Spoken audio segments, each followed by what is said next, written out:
Welcome back to the show, everybody. This is the upper tier, and this is the Monday mashup. As always, head over to YouTube, smash that subscribe and bell notification button. And as always, if you're enjoying the show, drop a like on the video. Really, really helps us. Joining me, as always, my co-host on the shows, the Dazzler himself, Darren. How are we? Don't ask me. I'm a Man United fan, and you were asking me how the fuck am I? Well, look, it's a new day, as they say, isn't it? Yes, it is. I preempted that. See what I did there?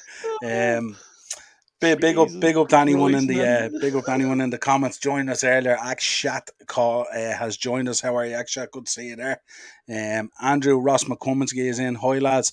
Andrew, you don't start talking about that Palace game now. Or I'm gonna look. He's out of the blocks already. Look, out of the blocks already. I'm telling you. You won't be getting that. You won't be getting that Mo Salah jersey for Christmas. You keep that up now. He got the. I thought he got the Egyptian when we went to. Did he? Yeah.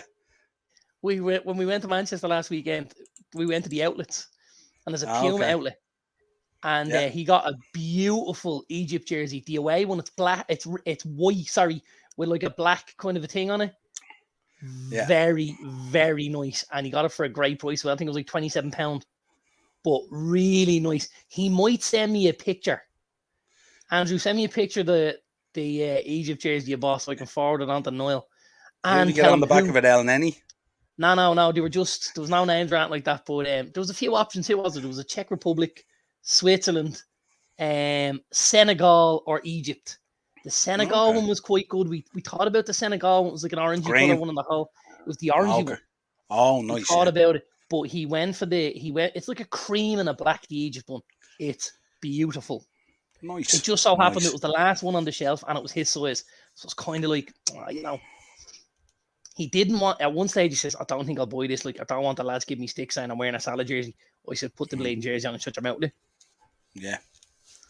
Fuck's sake. I'm sure walking out of the Brighton game, he wouldn't have minded wearing it anyway. But let's get into this. This is the Monday mashup. We're going to review all the weekend's Premier League action.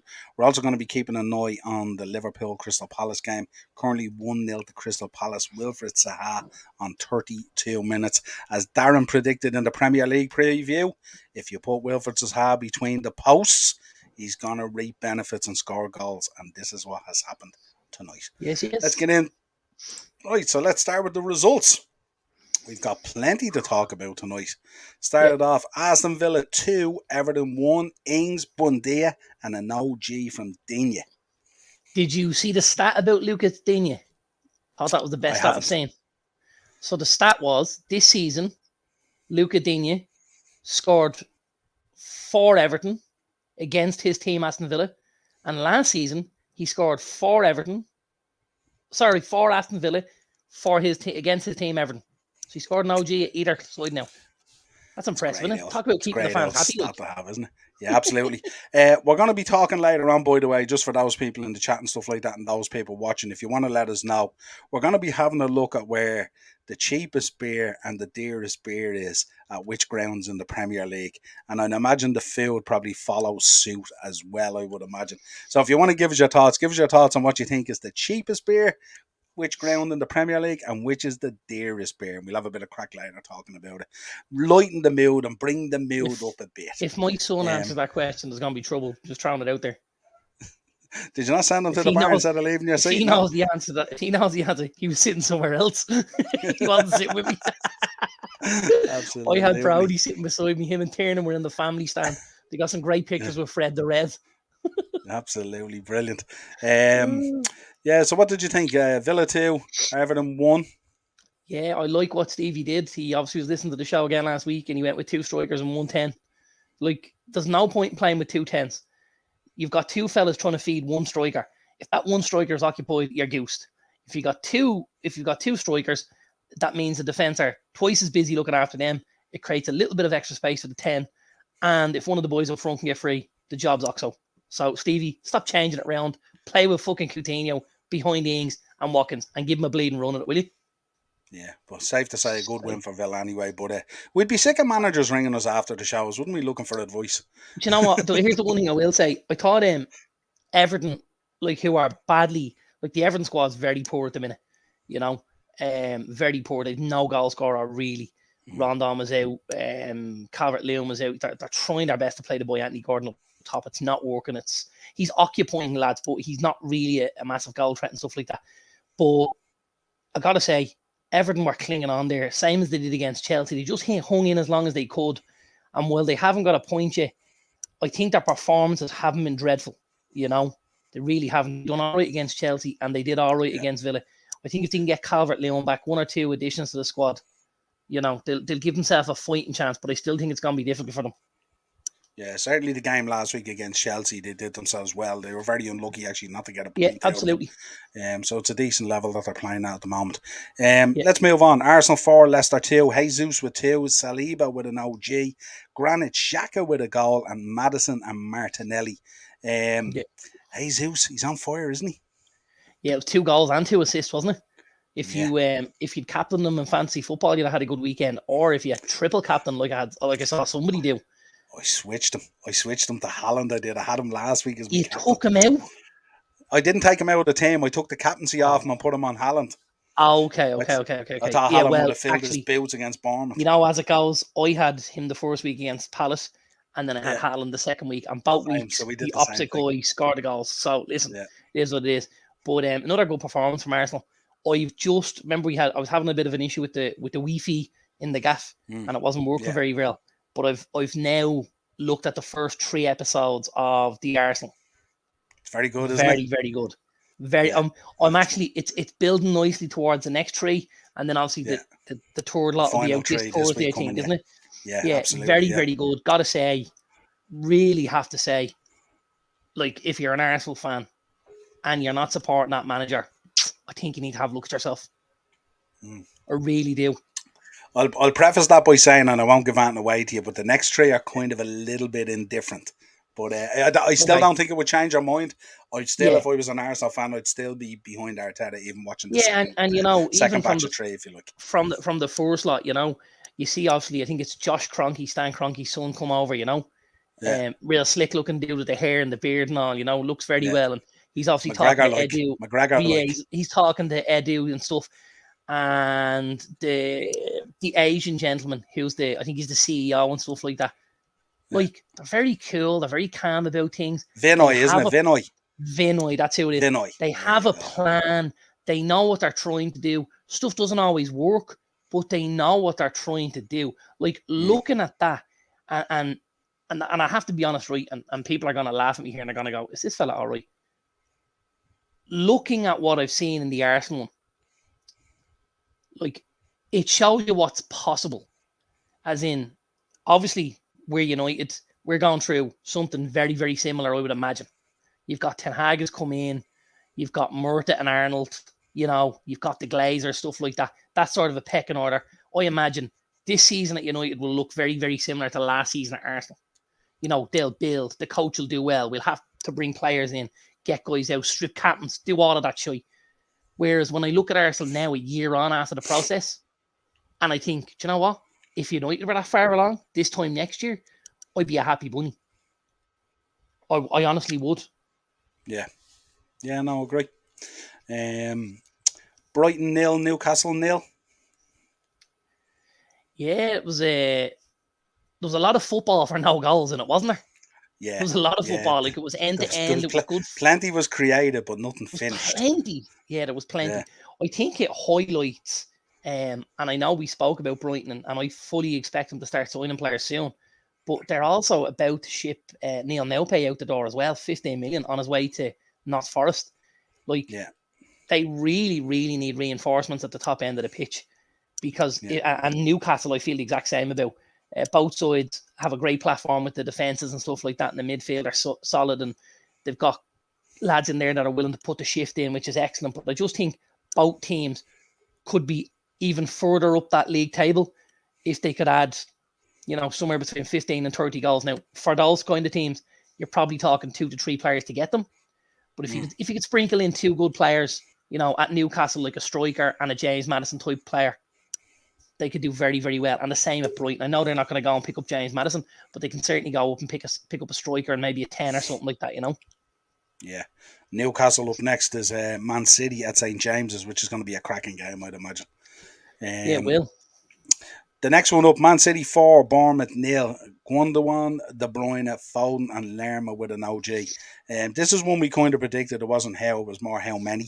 Yeah, And you absolutely. were kind of right. And to be honest, the 4 wasn't really a reflection of the game at all. No, Bournemouth were very, very poor. This was more like the Bournemouth we were kind of expecting a bit last week. I don't know if Bournemouth were poor or not. I got to be honest. I just Well, think maybe City. Man City were just so good. Yeah. I just think City got into a rhythm, and I think with obviously Haaland making his home debut, and the excitement and stuff like that, and everybody was kind of building. I went up to have a bet at about 2:30 on Saturday before the 3:00 kicked off. Do you have any idea what price Haaland was to score a hat trick? Now I came home to the house. Andrew was sitting in front of the telly. He was watching. I says, "What price do you think Haaland was for a hat trick?" He said, 10-1, right? What Probably price do you about reckon he was 5-2 or so. Probably 5-2 or He was 3-1 or something, was it? he was 4-1 to score a hat trick. 4-1, yeah. And it'll be He quite was short, yeah. he was 1-5 to score any time in the game. 1-5. Yeah. Like what? You're And you're then not I going to think to find any myself, value on Haaland scoring this season. The nothing. bookies aren't stupid. Absolutely nothing. Yeah. And I was kind of thinking, the bet will be Haaland not to score. That's how you'll make money. Yeah. That's how you'll make money. If you're able Well, to pick and choose when possibly. he doesn't, Yeah, absolutely. But yeah, I suppose the only surprise from the City game was that he didn't get one. I know when Foden's effort looked like it was goal bound and the keeper got a little touch on it and it slowed the ball down. He was kind of creeping in behind as if to say, "I'll nick this one," and it just fell over the line before he got there. I thought it was quite funny, actually. Yeah, absolutely. But look, it's going to be tough to stop City this season. It's tough to stop City any season. But they look like they're at it right from the get-go this season. So we'll see what happens. Southampton with a comeback. 2-2 against Leeds. Rodrigo with 2.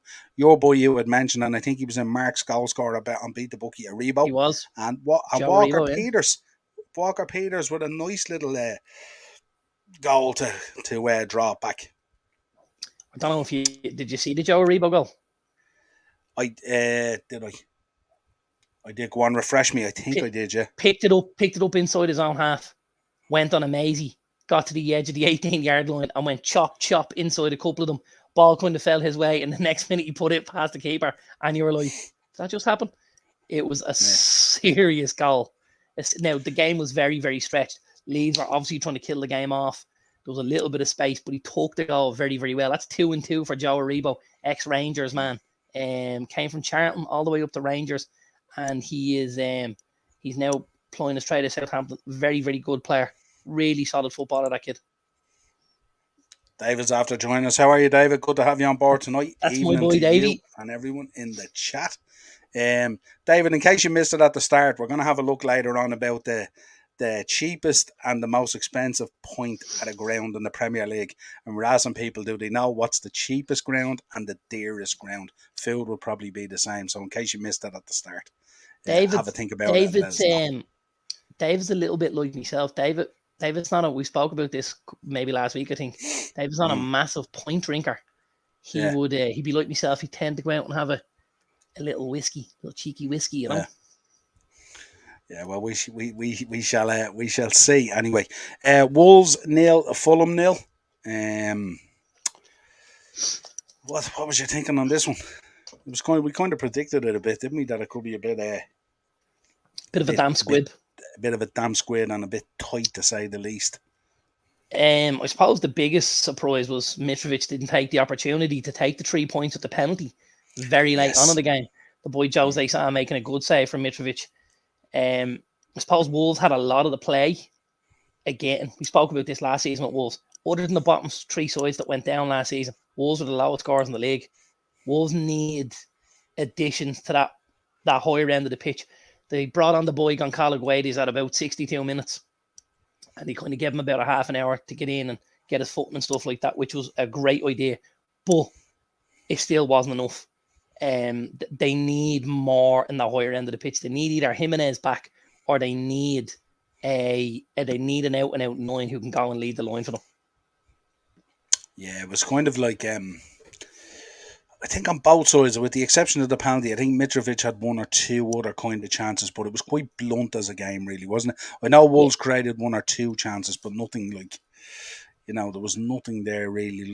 Like I looked at it 0-0, and it was kind of what we thought. I had it in my beat the bookie bet in the treble and stuff like that, and you all. So it was did. kind of like You gave us a nice 33-1 shot at the 33 weekend, to Mr. 1. Hogan, didn't you? 3 Absolutely. Mark draws. joining us as well. Mark, how are you? Hey lads, Spurs will be the most expensive. They need to pay for the Marky. stadium. Yeah, good shout on You're, that. And you're David's close, back Marky, but again. I don't think you're right. Yeah, Davey's seen it. Yeah, I think some of us might have yeah, seen this yeah. Davey said he's this seen it. chart. Was doing its Yeah, round on the socials, but definitely worth that's right. chatting about. The half five, we got to talk about this one. Brentford 4, Man United 0. Da Silva, Jensen, Ben Mee, and Mbuemo. And probably could have been more, if we're being honest. We're going to talk about this, I suppose, when we get down into the news and stuff like that. But I mean, give us a general feel at the moment. I was talking to you on Saturday night, and Yeah, it's the most down I've heard you in terms of putting your Man United hat on, not just football.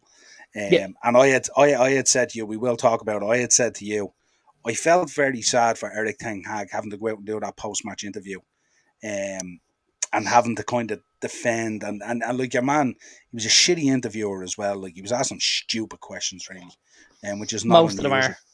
Yeah, Yeah. but he was kind of giving him a hard time, and you could see that Eric was getting irritated. You know what I mean? As you would imagine after such a poor result.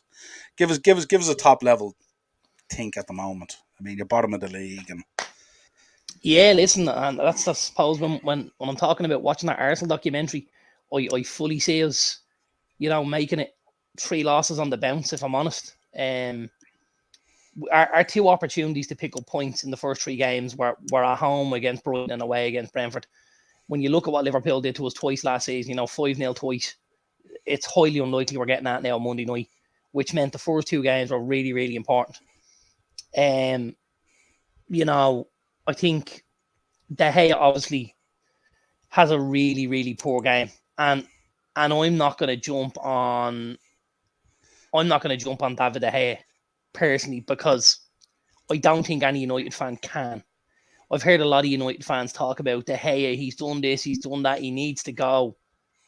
Like if you're a Man United fan and you've got a big, big problem with David De Gea, there's something wrong with you. You haven't been watching the games because the guy has been keeping us keeping us where we were, even when we were finishing in sixth and in positions like that. At one stage last season, he was the only player we had in that pitch that was doing anything week to week, and it was keeping us out of the bottom half of the league. He's had a bad game. The Silva goal, I personally think it should go down as an OG. Now I know it's on target, but the Silva goal he coughs up, the Jensen goal, he gives it to Ericsson where there's no reason to give the ball to Ericsson in there. Even the Ben Mee ball, he gets stuck underneath the cross that goes out to Ivan Toney. He gets stuck under that, and then they lob the ball back over his head for Ben Mee to finish it off. And I just think, my God, like, couldn't it get any worse? And then, to be fair, like the fourth goal is a serious football goal. They go from their own box, the ball down the line to Ivan Toney. It's in the air. He takes the touch, plays it across to Mbuemo, and Mbuemo brings it across the front and puts it away. Like, it's a great goal. Can't argue about that. Brentford wanted it more than we did on Saturday, and I think the stats proved that in the end. And for me, it was a lowly. It really, really was. Obviously when we go and we get thumped by Liverpool, I don't like it.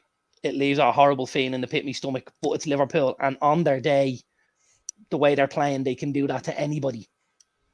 I suppose when it's somebody like Brentford, who rightly or wrongly, as a United fan, I would see as a superior team, and the history we have in our club and stuff, I would see us as a superior team.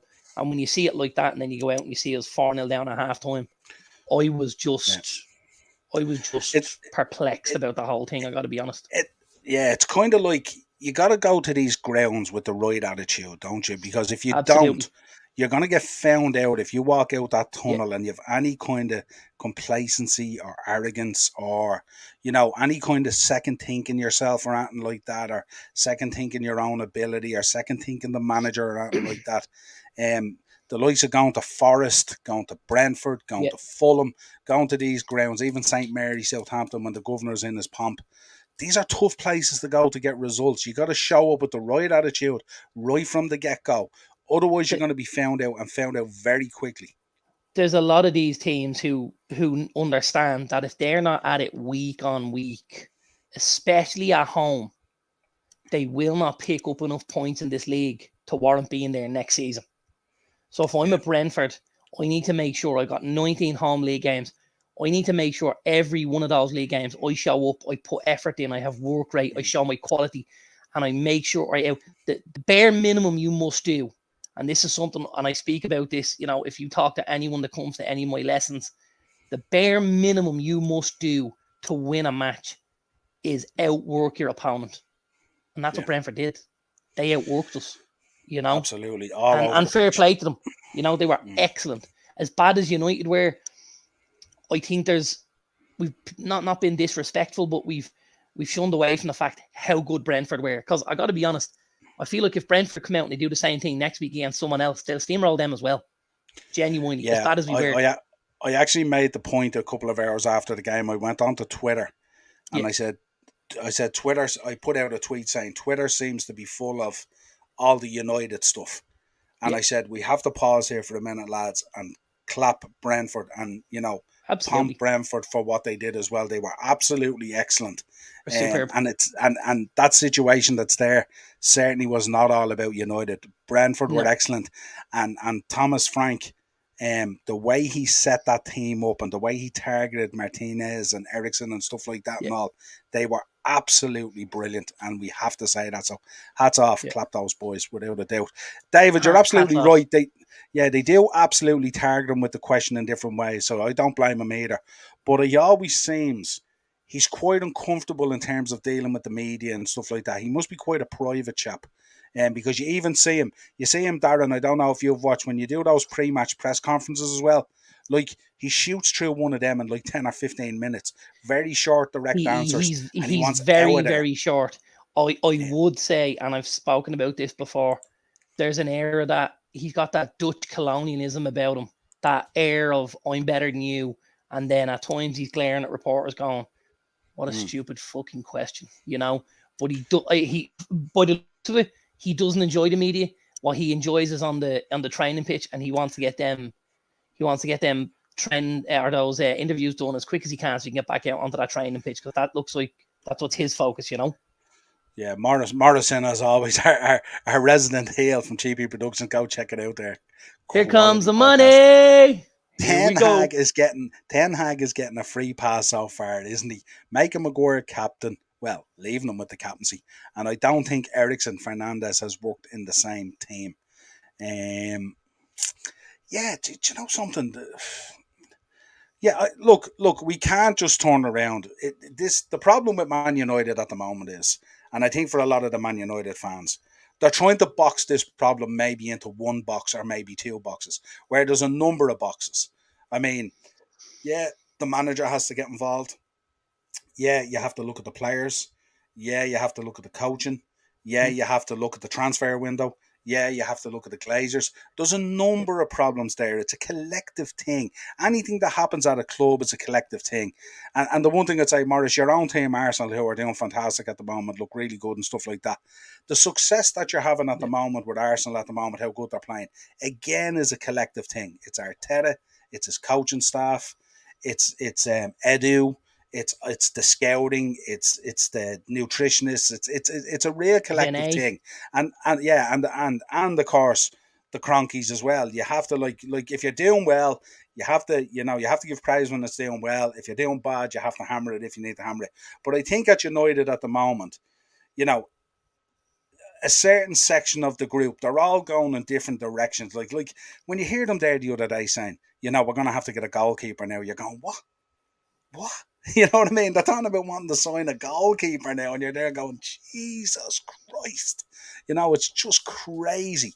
I do agree, Morris. I do I think he has to take a little bit of responsibility as well. But look at how this goes. David has come in as well. Free pass after the second game. You can't keep blaming managers and coaches. You can't, but probably, David, the book tends to stop with them because the Glazers are over in America. I know they were over for this game, but they're generally over there. They stay out of the way and they just tend to write checks.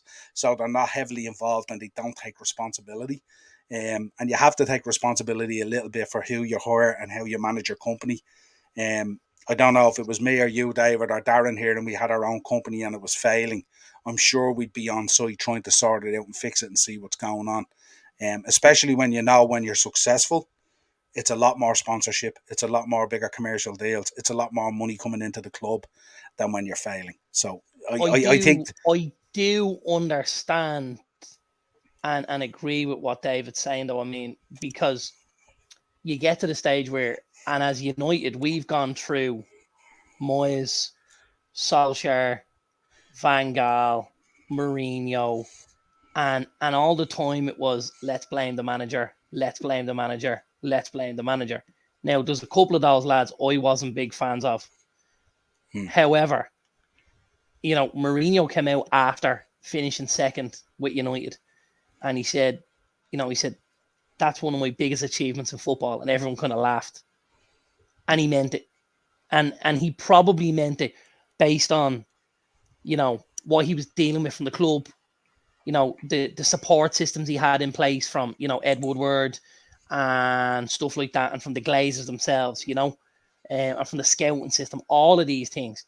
And I suppose I would have an awful lot of sympathy with Ten Hag at the minute. I wouldn't necessarily agree with what Morris has said there. I personally wouldn't agree with that, Morris, if I'm honest. I think we have a reasonable squad. I think it's unbalanced. I think, in certain areas we're lacking. Certain areas we got too much. We pretty much got 3 10s in Van de Beek, Ericsson and Fernandes. We can only play one week to week and maybe one to rotate. We've got an abundance of these wider players. We don't have anyone to play through the middle other than Ronaldo, who doesn't want to be there. We've got the issues with the fullbacks where they brought Malacia in. Shaw looks way out at sea. Tellez has gone on loan. You look at the other side, Wan-Bissaka is waiting to leave the building, and Dalot looks like he's somebody that struggling. has to play because we have no under option. So there's a lot. I don't think the squad. I wouldn't say United squad is better than 50. I tell you whose squads I would take: City squad, Liverpool's, Spurs. I think I'd probably take Chelsea's, and Arsenal. I think I'd probably take Arsenal's at the minute. I'd probably, I wouldn't be miles away from taking Leicester's. And West Ham. I think, look at Forest have brought in their 15th player. They've a couple more coming through the building. So I don't know. I think that's a stretch, if I'm honest, Morris. I think I'd agree a little more with what David's saying, and with stuff needing to be addressed there as well. Yeah, David, of course. But if you watch the first half on Saturday, you can let the buck stop with anyone that wasn't on the big green patch of grass. You can, yeah, and that's true, and I agree with that as well. I think the problem that you're probably facing as well is you have a collection of players there at the moment that have been brought in by different managers trying to do different things. And it kind of like, you probably need to give a manager the time that it needs to develop and develop his squad and stuff like that, What's he saying? Forest have a better keeper. Forest have a better keeper, yeah. Forest have a better keeper. Something. Let's see how the season goes. That may end up being the case. I wouldn't think so, but that may end up being the case. And that's a nice little segue in, because we're going to park United for the moment, because I want to talk about other stuff with United later on. Let's go into Sunday. Nottingham Forest 1, West Ham 0. Great win for Nottingham Forest. They did ride the luck. West Ham had a number of chances and stuff like that. But you can't but not like Steve Cooper, can you? You gotta like him, don't you? You gotta like that Forest fans, that ground they were pumping and stuff like that. And I have to say, the boy Neco Williams now looks real good value, doesn't he? He was excellent the other day. Actually, now that you mention it, obviously the first kickoff of the weekend was at 12:30 on Saturday morning. And I picked Andrew up at about 10:30. So it was a little bit of time before I needed to make a decision because the cutoff for fantasy was 11 o'clock, Yeah. And the week previous, I had Reece James, Zinchenko, and Dalot in my team. And I said, you know what? Don't really fancy Dalot in there. I said, I think that Brentford game could be a bit tricky. I took Dalot out and put Neco Williams in. Dalot obviously finished with 0, and Neco Williams finished with about 7. So I think Neco had a great game. He did very well, very, very well, I got to say. Yeah. And I have to say, I don't know if you've seen his heat map. They showed his heat map during the weekend. He was everywhere. Everywhere. Yeah. I think Cooper's done a phenomenal job of coaching the players and getting them to do what he wants them to do. I watched just before we came on here earlier. I watched a little bit of Monday Night Football, and Jamie Carragher spoke about it. And they're playing 5 at the back, and they're playing Williams on one side, and they're playing, who are they playing as the other on the left wing back? Oh God, who was the left wing back? Harry to follow, and the difference in space.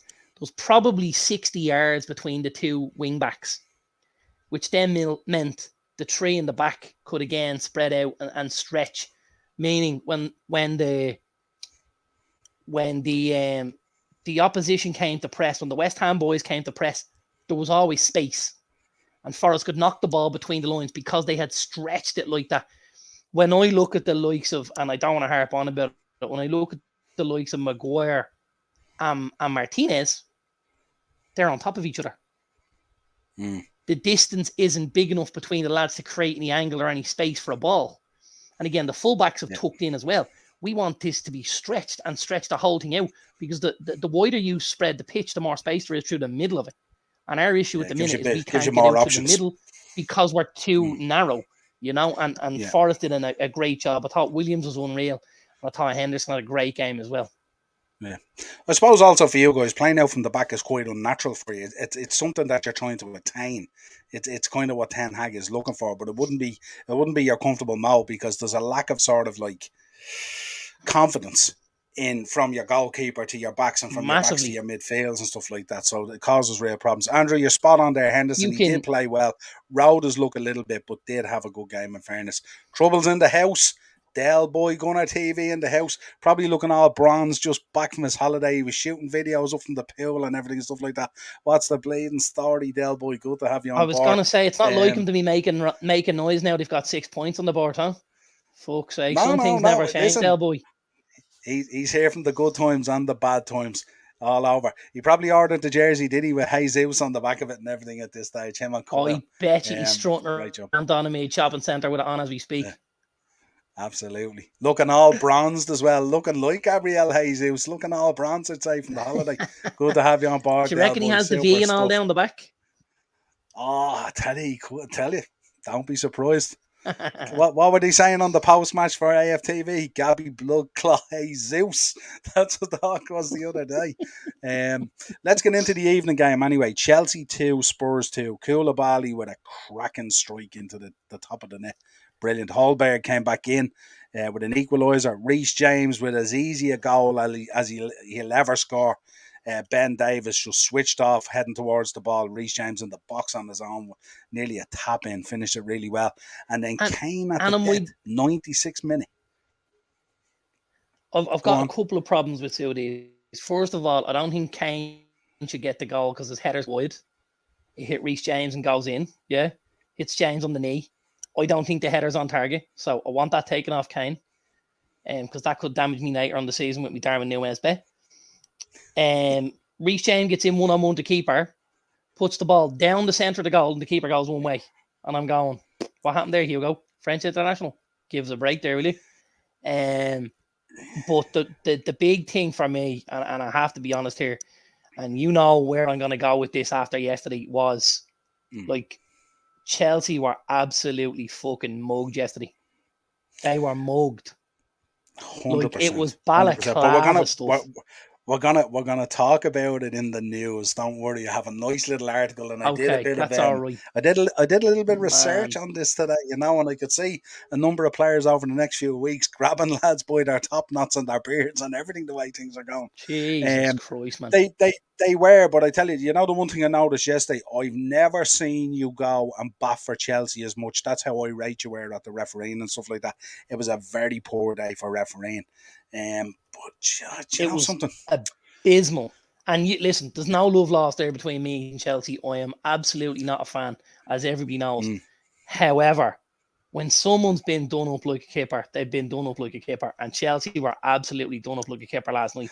And Anthony Taylor should hang his head in shame. Absolutely. Del Boy back. We're going to win the league now. New Jersey Order. Arteta 8 on the back. Love it, Del Boy. Love Jesus. it. Is Del, let 8 us the know number what of home wins you're going to have this season? Del, let us know what you think of the documentaries. Well, I've been watching the documentary. I have to say I'm really enjoying it. Darren's watched the first 3 episodes and he's enjoying it as I'm well. 3 So, deep, yeah. Very, very good. 3 deep into it. So, sorry, yeah. I have a question for you based on the documentary. Yeah. After rocking up in the car with the matching outfit, would anyone need to tell you Aubameyang's a wanker, or would you know straight away? The multicolored Lambo does it for me. What straight a away. toolbox, man. Me and you have God. discussed this before, and we know we'd get that big Merc Jeep if we were earning that type of bread, wouldn't we? Oh, yes, And look super would. cool with it. Yeah, absolutely. Yeah. Just to let people know, second half has kicked off. 50 minutes nearly gone. Still Crystal Palace 1, Liverpool 0 at Anfield. Wilfred Zaha with the goal on 32 minutes. The Reds need to get their act together. Not looking good. He's gone to playing 5 at the back of the year, isn't he? For tonight. Yeah, he has. Play Yeah, the and 3 he'd probably play a centre-backs few more. Move the wing backs a bit higher. Yeah, he might play a bit more negative as well. He might protect what he has, and we wouldn't blame him. What this all means then for the week's results is... He's going to show me a fucking table as well. Jesus Christ, man. I am going to show you a table. City at the top, Arsenal second, Brentford third, Spurs fourth, Newcastle and Leeds, Chelsea in 7th, so unlucky to drop those 2 points at the death. At the bottom, we're looking at Palace at the moment. Again, this isn't a live table from tonight. Obviously, Palace had showed up with 3 points there and head up towards around the Fulham Bournemouth area, I would imagine. West Ham second from bottom as well. And then bottom of the league, Manchester United. Is there a possibility this could be a relegation battle at Old Trafford next week if Palace finishes off? If they got a second goal, you drop into the bottom 3. Holy Jesus. Oh, God, imagine it. Oh. And then us to be thumped by 5 again. Oh, stop. I'm not able Dell's to. back on again. I've watched the first 2. I'm enjoying it so far. I'm enjoying it. It's really, really good. Well, you check out the other ones. I'm up around 6 at this stage, but it's good. I'll tell you what's going to be really interesting for you is when you watch it. When you look at the Aubameyang transfer to Barcelona, the amount of detail they go into is absolutely cracking. And you'll really enjoy it. And it gives you an insight into what it takes to move a player on and the tension about it and the all that kind of thing. So it's really, really cool. You'll enjoy it. So that's what your table looks like. Before we move on to the news, good old Barcelona willing to swap their shite for corned beef. Fucking, we got Aubameyang in for a free in January. Chelsea inquire, we want 30 bags of you. 25 million or something. I was fairly shocked. People? All right, yeah. Oh my God, Jesus Christ, man. Yeah. Let's start off then. First news story out of the blocks. Luis Diaz. Jurgen Klopp confident Luis Diaz can replace Sadio Mane's goals at Liverpool. I tell you, I like Luis Diaz. He's right over my shoulder there, if you can see. He is. Whether he's going to replace Sadio Mane's goals or not, I'm not too sure. I'm not as worried about anyone replacing Sadio Mane's goals as I am about people replacing Sadio Mane's work rate. Would concern me even further. Well, I have a theory on this. So my theory is, right, when the front 3 was Salah, Firmino, Mane, yeah, you got a certain amount of goals from the three. The main two being the wider players, yeah? You mean Bobby never jumped in with loads of goals. He would always be there in the assist column, but not with loads of goals. Whereas now, they've swapped that because now they have an out-and-out 9, yeah, who will get more goals. For me, I think Nunes will score more than Mane, and I think Diaz gets more than Firmino did, and all of a sudden, you've still got more from your front three. And I think the work rate, I think the boy Diaz, his work rate is excellent. I just think they're going to do it slightly different. It's not for like, you know? Yeah, absolutely. Second thing up on the news, this boy here, and this is going to be bad news for you, Darren, if this happens. James Garner. Man United fans have not reacted well to the news that the club are prepared to sell him, potentially going back to Nottingham Forest. I was surprised at the tag, 15 to 20 million. Steal. Yeah, listen, I suppose there's a couple of trains I thought. My own, which would be, if we look at the likes of Fred and Scott McTominay in there, who have had quite a good go at this, and things haven't worked out the way we would have wanted for either of the lads. The lad Garner, hasn't been given that opportunity yet. And you don't know what he's going to be in that position until he's given the same amount of time, maybe as a McTominay or as a Fred. With the way we're playing at the minute and with how bad we've been, I think this is a no-brainer. I think the kid has to come in and play games. And I mentioned this to Dave earlier on, because myself and Dave had a little bit of a conversation about, McTominay's 25 at the minute. If Garner was to come in, could he replace what McTominay does on the side? So for me, I imagine he could. Yeah, I imagine he may not be streets better, but he may not be any worse. In which case, you're swapping like for like. However, Garner's like 4 years younger. Plus, if we put him in, we may realise he is actually better than what Scott was. And even from a transfer point of view, if you're getting 15 to 20 for Garner, you're getting somewhere between 20 and 30 for McTominay. So you're also nearly doubling the size of the transfer fee. And I just don't know why anyone else doesn't see it. You keep the boy Garner, you push McTominay out, you double your transfer fee. I know Morris is a big fan of McTominay's. Arsenal can have him. 30 million, he's yours.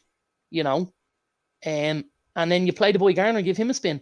Because McTominay at this stage has had enough opportunities and he hasn't taken them and things haven't worked. Now, I'm not going to shit in the lad because that's not what I do with footballers. But at this stage, at United, we would need him to be playing a much better brand of football to warrant a spot in the starting 11. Yeah. Quick question for you while we're on the topic of Man United.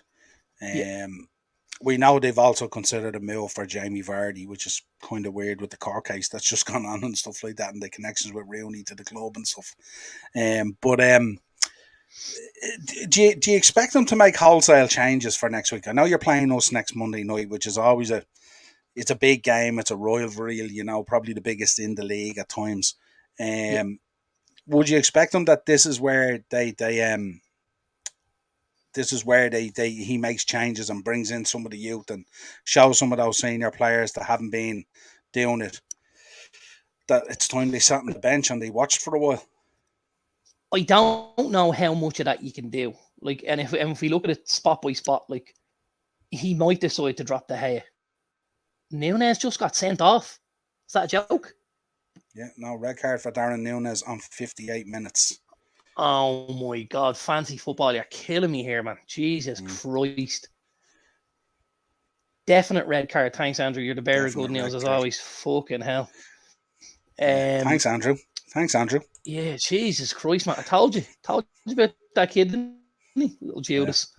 He headbutted Anderson. Gotta tell you, by the way. I've got to tell you, by the way. The boy Anderson, and I know I spoke about him previously last week, is an absolute baller. A baller. Playing at centre back there at Palace. I read a stat there earlier on. He's the only central defender in the league who has a better pass ratio than Virgil van Dijk. And he's playing in the Palace side, so it's fairly decent, you know. I really like the boy. He's a guy I'd love to see in a United jersey, I have to tell you. But yeah, listen, I don't know where you go from here, you know, because like how many changes can you make? Right, he could bring in Tom Heaton to play in goal. Absolutely could. You know, I think at left back, the boy Malacia come on in the second half and had a much better game than Shaw did. I think Shaw had a shocking game the first week. I kind of expected Malacia to play the whole Brentford game. He looked much more tenacious. I seen him leveling guys with abuse when things didn't go their way. He stood up to Maguire and he was like, "What are you doing?" And I thought, Jesus, I like the look of that, you know. Technically, look, he kept the ball on the foot, he kept the ball moving and stuff. I think he still plays the low, unfortunately, because we don't have another option. I don't think he wants to touch Aaron Wan-Bissaka with a barge pole. I think with the captain's armband, he's put himself in trouble now, because that means that, you know, Maguire has to play because he's the captain. And through the midfield, then you're running out of options, aren't you? You know, so like I don't know what he can do. Like I think, you know, up front certainly you could possibly push Rashford through the middle and maybe play the boy Garnacho on the left, and you could probably take Sancho out and play the boy Elanga on the right. You could see Elanga, Rashford, and Garnacho, maybe something like that. But like I think he'll still play Bruno, and I think we'll probably still see one of Fred or McTominay along with somebody else. Maybe Donny gets a spin. We don't know, but I think we need to press the reset button here. We really, really do. You know, and I do. The one thing I will say about Ten Hag is, like, I loved hearing the idea that the day off on Sunday was cancelled. I love that. Absolutely love it. What do you want a fucking day off for? You did nothing yesterday, you know. And then obviously we got the information that he was going to make them run the 13.9 kilometers that they were behind. Yeah, the difference in Brentford, the difference. And again, I just thought, you know what, this is history of the highest order, and I love it. If I heard it from another manager, I think, my God, that's a genius. So when I heard it from my own guy, I went, you know what, I'm happy with that. I'm really happy with that. There's more than one way to skin a cat, isn't there? Really Andrew was saying as well that Anderson got a yellow too, so it must have been something must have happened and then a retaliation. And the WhatsApp group seems to be alive here, our own one from the upper tier. And Ian is telling me he tried to, well, not telling me, he's telling the group, he tried to headbutt him the first time too. So it's like it could have been a real flashpoint here in the game, something which we may end up talking about on Thursday even. Goal for Liverpool on 61 minutes. Luis Diaz with the equaliser. Maybe playing with 10 men ain't that bad. Lewis, I have him in there as well in my fantasy. I have him in my fantasy. Giddy up. Want to mention this kid here, Aston Villa signing Diego Carlos, suffered an Achilles tendon injury. Heartbreaking for him and stuff like that. I don't know what's scarier, having the Achilles tendon injury or Tyrone Mings standing over you looking like that. I don't know which is scarier. But listen, Gerrard may have to go back into the market. He's waiting to hear how long the boy is going to be out for and how bad the injury is. But it looks like if it's going to be pretty bad, he's going to have to go back into the market. I believe they're talking 6 to 9. So from what I hear, he's going back in. He might come looking at Man United. I mean, what kind of a job would an Eric Boy do in there for Steven Gerrard? He'd do all right. Yeah, I'd say the concern would be the injuries and stuff like that. Daz is in the house. How are we doing? Daz Reynolds, good to see you. Evening, Noel. How are you doing today? I'm doing really good, Daz. I hope you're doing well as well. The house is an absolute shambles at the moment. We're getting work done, but we are heading off on holidays in the next day or two, thank God. But apart from that, all good. Just saying, Daz, we equalised as well. We were down to 10 men, thank God. Luis Diaz with a goal on 61. He should have had a hat-trick so far this evening as well. He's missed some great chances. James Milner is going off to be replaced by Jordan Henderson. Love the strength on our bench. Darwin Núñez -2 in fancy football. Great. And now he's out next week as well, so we have to hook him. Jesus, Darwin. Well, at least here, at least that's good news for you guys. That is good news for us, isn't it? Nat Phillips is going off as well, being replaced by Joe Gomez as well. Let's talk about this one. This is the one that I know. We do need Salah to score. We need to try and find a way to win this game now, Daz. Can't afford to be dropping points here. Someone has to get a goal, get a winner. I did call it the other day. I said it'd be tight 2-1. I didn't expect the red card. Darren, this is the one you wanted to talk about, the hair pull. And you'll see, I didn't get the full picture here because the referee is actually staring at this. That's when you Anthony Taylor on the left-hand side of the screen. Yeah, to the left. That's his shoulder there staring at it. Yeah, that's right. But we had a look, and Greg off our WhatsApp group had a dig in on this to have a look, and he says it was like... Shout out to Greg from Retrotainment. Retrotainment and Ted as well from Retrotainment Recast as well. Boys, two good lads.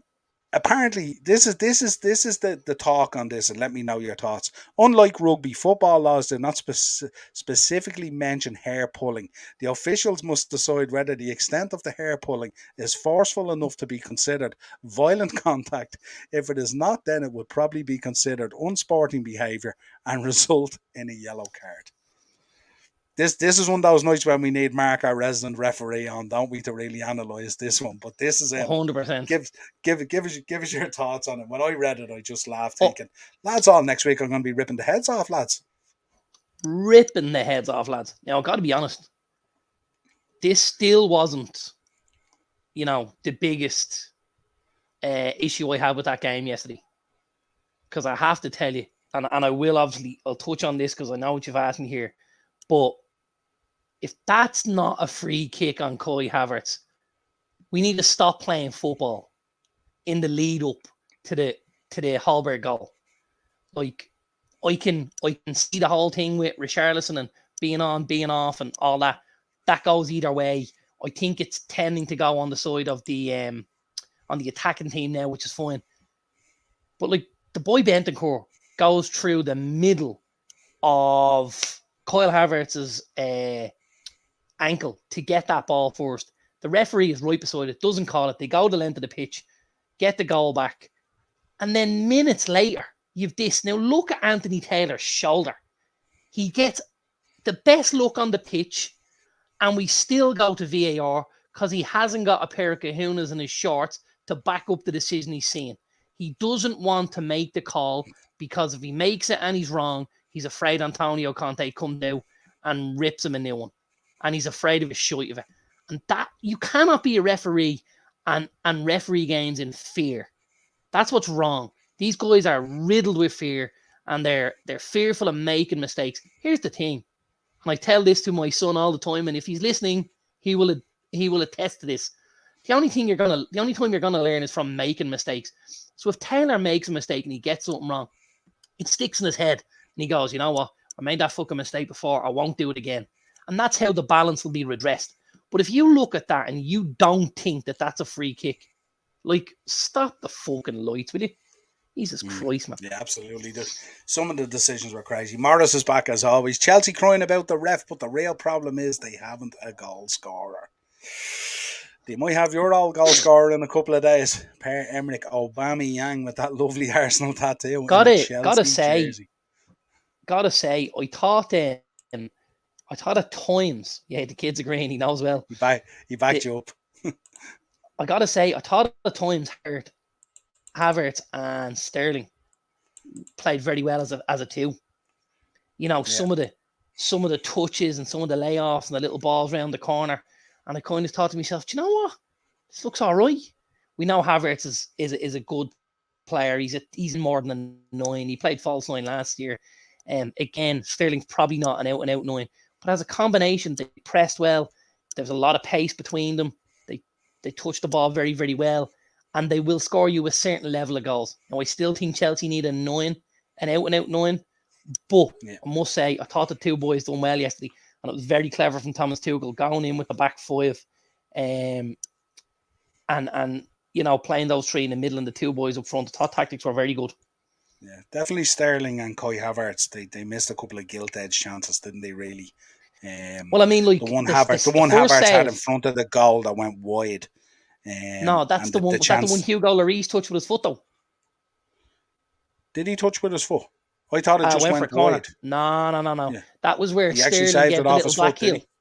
Sterling gave the little back heel to him. Yeah, that was an unbelievable save with his right foot by Hugo Lloris. Unbelievable save. But that's exactly the type of link-up play I was talking about. You know, phenomenal. The little touch in, Sterling going the wrong way, back heels it back into him. Havertz hits the first time. Other than the stop, it's gone in the bottom corner, and it's going to be a screamer as well, by the way. Yeah. Next one. Manchester United linked with this guy, Jamie Vardy. Give us your thoughts on it. Apart from the court case and stuff like that, give us your thoughts generally on the move. Would you bring him in? I'll tell you what I'm going to say, and I'll show you with an action.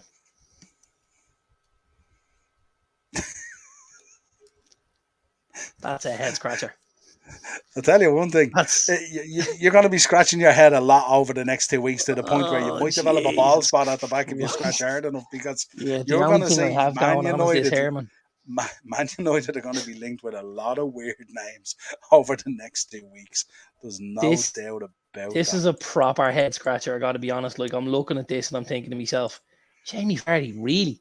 And I saw somebody on one of the WhatsApp group earlier say, you know, he's only 33, and then somebody came back and went, no, he's not, he's 36. And you're going, if we're serious about this and we're looking at signing Jamie Vardy at 36, like, my God.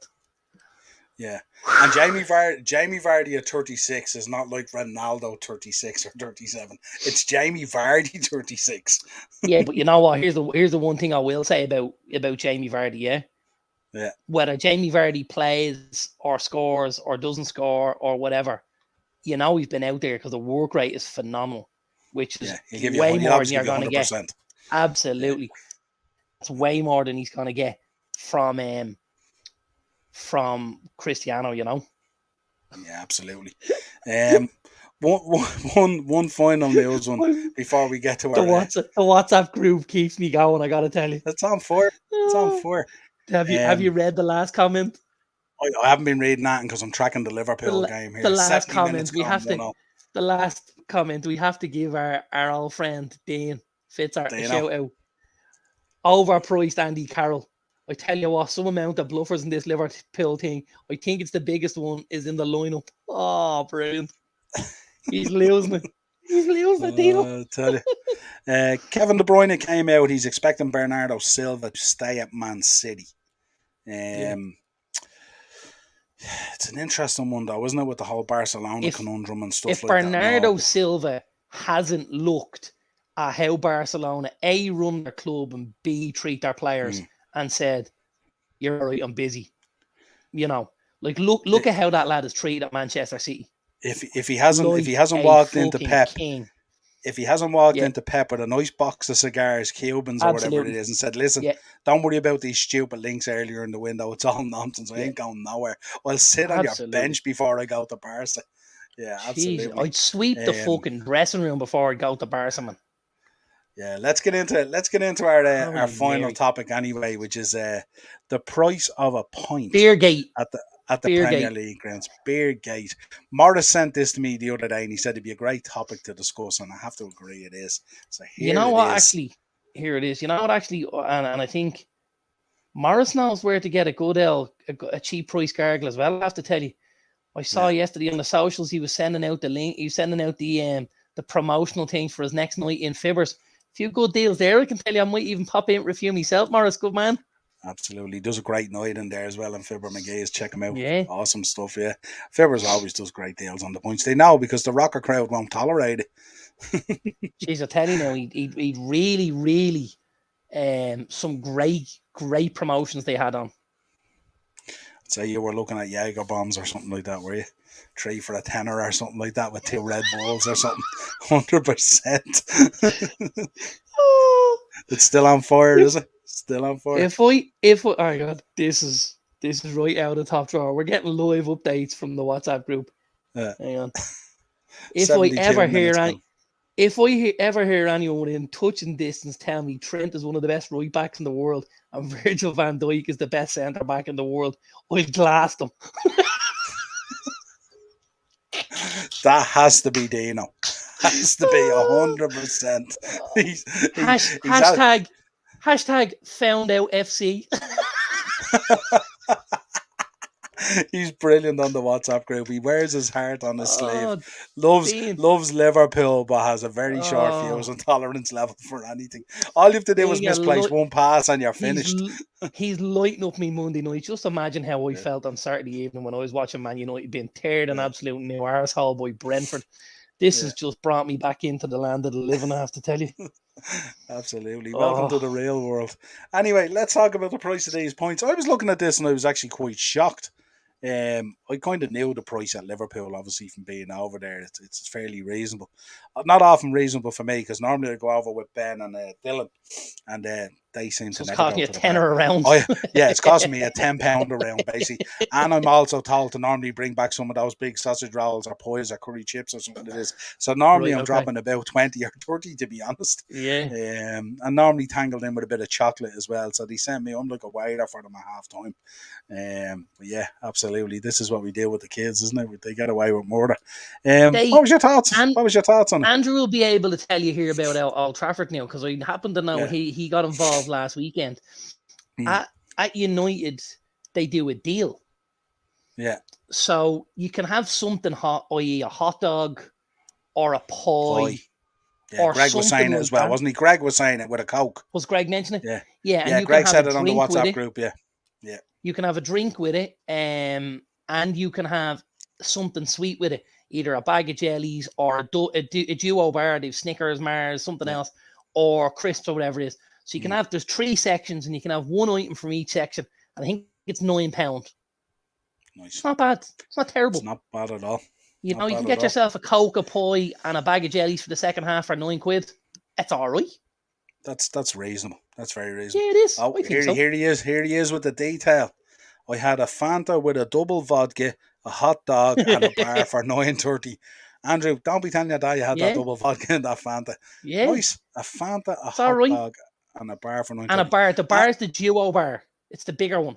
Yeah, it's the big one. It's So the it's, double one, yeah. yeah, it's the The double double. one. It's all Yeah. right. Andrew, what was the bar of choice now? Don't disappoint me. You have to let us know what the bar of It choice was. wasn't. I tell you what, it wasn't. It wasn't Snickers because he has braces at the minute, and I don't think Oh, he okay. think he was a bit worried about the peanuts. The You nuts. know what it might have been? Yeah, it might have been. Might have been a Twix. That's gonna be my Nice. guess. Might have been the Twix. Twix, Or a the Mars. longer version of the Twix. Yeah, Yeah. something's Yeah. telling me it was a Twix, but I might be wrong. A Cadbury Duo. He still hasn't done it for us, has he? Look, I told you he's a bit dim, this kid. Cadbury Duo. What kind of Cadbury's you headbanger? Yeah. Wasn't it Dairy Yeah. Milk? I don't think, was it? There's a lot There of was definitely Cadbury's duos though. Duos. Do you know what it Yeah. might have been? Might have been a double decker because I think he had them. Not a bad Beast. choice. Not a bad choice Beast. at all. Yeah. So what was your thoughts when you looked down through it? Plain, he says, plain. So it must have been just like what was it like? Like a what would that be like? A duo Dairy Milk or something? Milk. A Dairy Duo Milk. Dairy Oh, there Milk you or go. something? That's what he's telling us. Is There that we go. 2-1? I'm not sure. The WhatsApp group just went off. It sounded like it. It sounded like 2-1. But I haven't seen anything yet. Nothing's come through yet. No, but the WhatsApp group's telling me that Diaz is after possibly getting a second, which would suit me down to the ground because I have made me fantasy.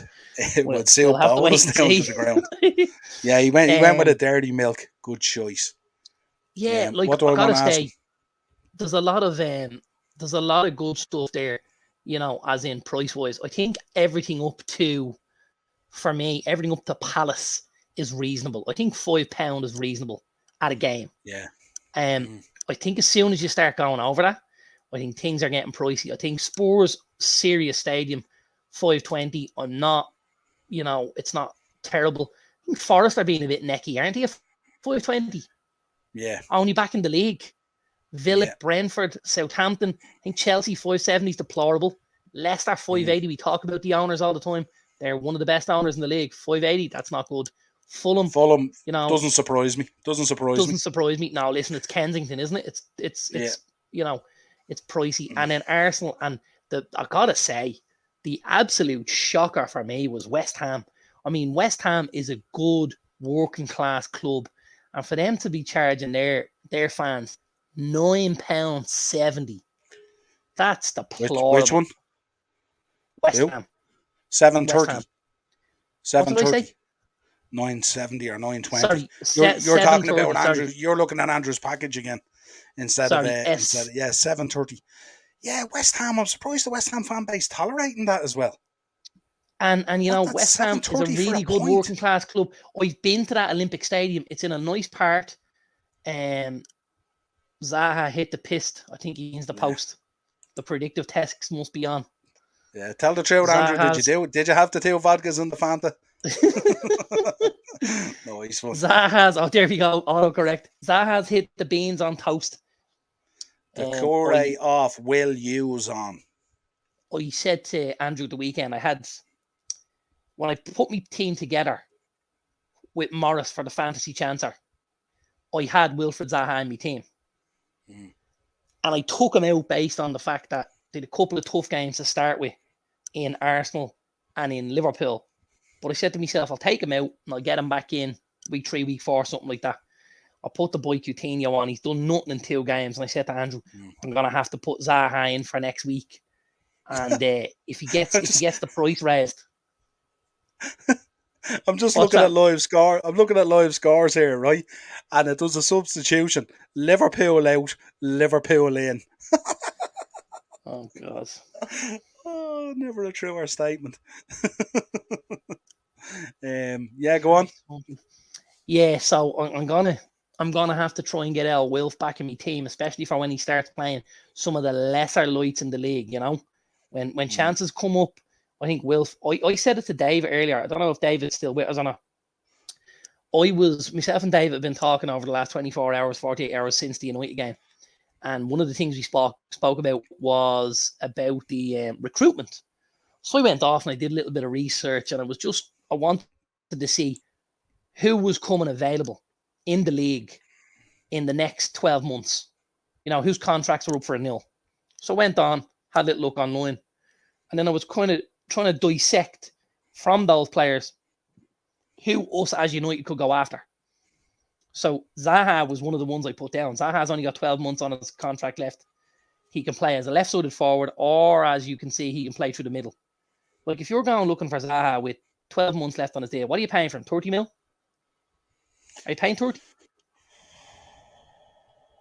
Yeah, probably, yeah, somewhere around that. It is an inflated market at the moment, though. That's the only thing. But yeah, probably I think Zaha at 30 million is an absolute snip.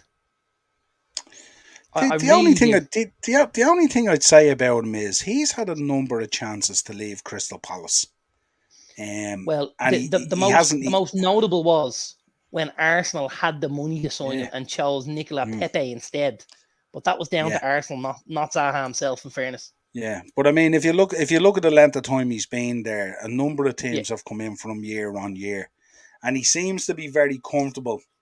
Would I say like the Jack Grealish role at Aston Villa? He's kind of apprehensive to make that step. David mentioned it. David thinks he likes being the big fish in the small pond. David said that. The only thing I will say is I find a lot of the time the Palace were pricing him out of a move. You know, where they were, you know, like for him to be mentioned at 75 million with Nicola Pepe, you know, listen, Pepe certainly wasn't worth 75 million. And you'd have got an awful lot more out of Wilfred Zaha. I think at 30 million at 29 years of age, he'd do a serious job for United for the next 2, 3, 4 years. There was some other lads on that list, though. We need a right back, the boy Nelson Semedo at Wolves. He's only got 12 months left on his deal. Very good player. He's only 25 years of age. The boy Douglas Luiz at Aston Villa, who plays in that defensive midfield role, ex-Man City, 24 years of age. Player. Only 12 months left in the contract. Again, another guy we could look at. Probably a guy that would suit us more than Adrian Rabiot. Yuri Tillemans, 12 months left. The boy Janssen at Brentford, only 12 months left. There was quite a few of these lads. And I'm thinking, you know, why isn't this happening at United? Why aren't they looking at what's left on lads' contracts? What can we, because we know we need an abundance of numbers as well. We need to pad the squad. We have a certain amount of money to spend. We need to get other guys off the books. Why aren't we looking at guys that have, you know, less than 18 months left in their deals and then go in and start cherry picking the best of it? Because I've only looked at England there. What about Scotland? What about France? What about Spain? What about Italy? What about, you know what I mean? There's players everywhere. But again, it's back to our scouting system and how poor it is. Yeah, agree. Well, that's another game. That's another show in the bag. As always, we'd like to thank everyone in the comments, especially your son who's lit them up tonight. If you can see there on the right hand side, he's kept us Not like abreast him. of the game. Must be. I'm looking out the window. It must be raining outside because otherwise he wouldn't be in this early. Must be raining outside. Is he heading off with you to Portugal? He is. Ah, he is. You see, getting close to holiday time now. You know, where there's a will, there's a way. He is. You know what I mean? Where there's a will, there's a relative. Isn't that what they say? Working the old man. Working the old man. Listen. If he didn't work the old man last weekend in Manchester, he'll never work him. Absolutely. I felt like a sponge that someone had wrung out like that, you know. Just hang on, and he got every bit out, and then he went, no, hang on, one more bit. Listen, you know yourself when you have kids. He was at boxing. Look, he was at boxing. Boxing must have finished. He might have been in boxing earlier. He does his boxing on a Monday, Wednesday, and a Friday. Very good. Well, if he had boxing on his tired, he did very well. That's for sure. But I tell you, you know yourself when we have kids, we're nothing more than an ATM machine with a heartbeat. True or not? Well, listen, just look big up to everyone who was in the comments. Go on, yeah. Are we gonna hang on for the end of the game, or are we gonna try and get the screens on for the end of the game? Which one? There's 6 minutes plus that of time left. Can we waffle any further, or do you want to? No, I don't think so. I think we'll jump off and catch the last 6 or 7 minutes. I'd say. Go on. You'd be proud of me giving up my Monday night with Liverpool playing. Absolutely. To do the show as always. Listen, everyone who's in the comments, if you can drop a like on the video on the way out, and also hit the subscribe and bell notification button to support the channel. We're not sure. I know tomorrow I'm going to be doing a match reaction to the Crystal Palace game because I have to go off now and probably watch it. So I won't get it out tonight, but I will get you a match reaction tomorrow. There's no doubt there'll be plenty to talk about with Darren Niall loafing the head off Anderson and stuff like that. No, we'll have plenty to talk about. Thursday, we're going to be back with the Thursday tier talk. It might be a little bit different. I know Darren's going to be doing it, but I know Morris may be available to jump on and give him a hand. I'm not too sure. I will be in sunny Florida, so I don't know from a time difference point of view whether I'll be able to do it or not. I'm kind of thinking, should I do a Beat the Bookie show, or should I have another like strawberry daiquiri or something at the pool? You know what I mean? Do you know what to do? Listen, you send me your bets and I will put them out to all our subscribers. You trust me, brother. I have it in the palm of my hands here. And don't forget to mention, of course, when you're on the show, the 33-1 that we gave you at the weekend. Morris did it. Morris did it and picked up nearly 200 bags. And he made me sick that he had done our bet off Beat the Bookie and I hadn't even done it. Your bet. It was your bet, don't forget. It wasn't my bet because I didn't put on. It was Morris's in the end. Well, it was your suggestion. My picks. They were your picks. I had a little accumulator. I had Arsenal. I had a draw in the Brighton game. And I had a draw in the Southampton game. But I had Wolves with them. So I hit the post, let's say. It's a bit upsetting. And Leeds let you down, didn't they? In an accumulator as well. You had a good chance of a good accumulator as well. Leeds. It was Wolves. It was Wolves. Oh, was it? Oh, okay. Yeah. The old Cheers, Wolves Andrew. From the Black Country. Yeah, as always, if you want to contact... complimentary tonight. I need to go and check my heart rate now, make sure I'm still fucking breathing.